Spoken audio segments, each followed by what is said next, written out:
The JAAR reports are available in the Workforce tab in the Report Selection step, and you have a white-collar JAAR report, a blue-collar JAAR, and the JAAR calculations.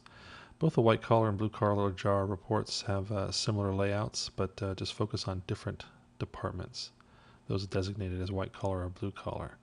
Let's go ahead and look at the settings that we have here available.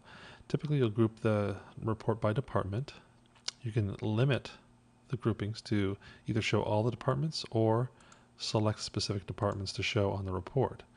If we wanted to limit it to specific departments, we could select those here, and only these departments would be shown in the report. Typically, you'll show all departments, but if you need to focus on a specific subset, you can do that by printing out selected departments.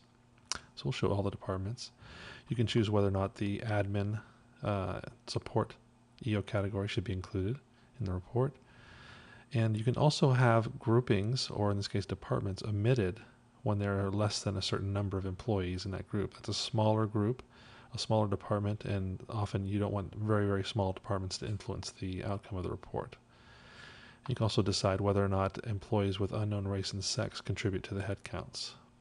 Typically, these are the default settings you see here. All these same settings are shared by the blue-collar JAAR. If we click on here, you can see that the settings are same settings will be used with the blue-collar JAAR. That ensures that both the blue-collar and white-collar reports will have the same output. So let's go ahead and look at the blue-collar results here. And we'll preview the report. So here's the blue-collar JAAR. The departments that are in blue-collar categories are shown here. The head counts, total head counts, and the female and minority count are here. The JAAR range for both females and a minority is shown here. That is the job area acceptance range. And if the percentage for any of the groups falls within that range, the bar is green.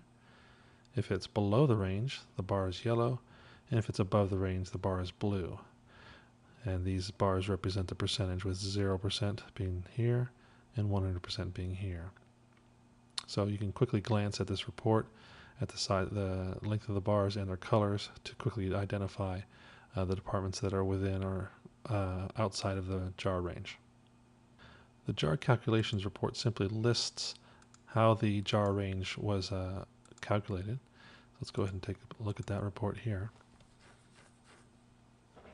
So this is the JAAR calculations report. It shows the white-collar calculations, the employee categories that were used to form the white-collar JAAR, the calculations that were done to arrive at the range for the female and minority JAAR. Also, similarly for the blue-collar JAAR calculations, you can see the head counts and how the JAAR percentage ranges were arrived at.